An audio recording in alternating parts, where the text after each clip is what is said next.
Hello, I'm James Cridland, the radio futurologist, and every week or so I write something about the future of radio and all of that. It's my newsletter, which you can get at james.crid.land, and this is June the 23rd, AI and radio. But before I dive into AI, I have a pretty picture in the newsletter version of this, which is for a radio station. It's a radio station's advert on the side of a road in Toronto in Canada. Today Radio is what it's advertising. It says new 93.5 Today Radio, great music, great conversations. It's owned by Stingray. It's an adult hits format station. Now, I have a dream of doing a session at a radio conference where advertising professionals look at ads from radio stations and work out if anyone would take any notice of them. And I would say that with this one, at least it's not just promoting the music mix, but I do wonder if it would work better if it was able to change in terms of the topics they're discussing on the station. Looking at the poster, it's a piece of paper rather than a fancy sign, so who knows. But anyway, the website appears to be a collection of their social posts. The station's based on Now Radio, which has worked excellently in other markets in Canada. And it's always good to see radio companies trying something new, so that's always a good thing. Now, a few weeks ago, I was at Radio Days North America in Toronto in Canada. The first keynote of the event was Daniel Anstandig from Futuri, talking about Radio GPT, and he quoted a bit from my review earlier in the year, which was fun. Here is the review. I said, I took a listen while on a train in Sydney, looking forward to being rather rude about this horrible idea, but irritatingly though, it's rather good. Yes. Well, anyway, he ended up quoting that. The excellent Fred Jacobs, who was also there, has also written up about AI Ashley. AI Ashley is an AI-generated radio DJ using Radio GPT in Portland. And it's certainly the talk of the industry. One delegate at Radio Days North America was incensed that a senior Rogers exec could stand up and claim that people were the important thing for the future of radio, but also stand up and say that he was looking at using Radio GPT as well. This is apparently a bad thing. And I'm not so sure it is. Because any technology can be used for good and for bad. Just ask anyone who's used Twitter.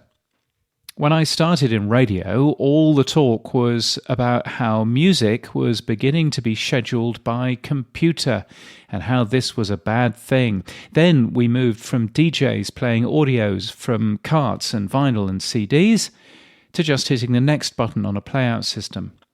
And this, I think, is just the next step in the evolution of how radio is produced. Radio GPT could be used to replace DJs on music-intensive radio stations, but you probably don't want to do that because that's unlikely to be a good long-term plan. What's likely to be a better long-term plan is to consider using AI to add to the output of your station. If it were me in charge, thankfully it isn't, I would be replacing hours which have non-stop music and injecting some form of AI output in those hours. Radio's USP is that it offers more than Spotify on shuffle. But if you're just running an hour-long music sweep, you're offering nothing that Spotify can't do better, which is where AI comes in, you'd think. But let's also consider the other bits of radio's output. You've got tightly formatted output like travel news or weather. That seems ideal to be handed by AI to me, or handled by AI to me. Maybe you're a bloke doing an afternoon show. Could you get a female AI voice to do the travel every half hour? Would that make the sound of the station a little less blokey? I'm occasionally using AI to save me time. Relatively often I'm typing into Google's Bard the prompt, please summarize the following text in a paragraph containing 3 sentences, and then copy and pasting a big wordy press release into. Is that the sort of thing that could help a busy team somewhere? Could it be used to better schedule music? Can it understand categorizations and help data entry? You know, I had the same knee-jerk reaction against AI taking all our jobs, but the more I think about it, the more these tools can be used to help. And the idea of using artificial stuff to fill non-peak hours isn't, of course, new. I believe that County Sound Group's Eagle FM had Talon, a robotic presenter, doing overnights for some years in the 1990s. And perhaps it's here that AI can help a little. Elsewhere, going on, another great read from the EBU's Tech Eye magazine, or maybe it's Techie magazine. That would be clever, wouldn't it? Anyway, I'm quoted tangentially on page 11 if you wanted to download that.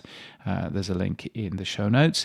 Nielsen's Audio Today report is out, looking at US audio consumption. It isn't yet on a website, so I can't link to it, but my favourite quote from that is that 74% of all AM radio listening is done in the car.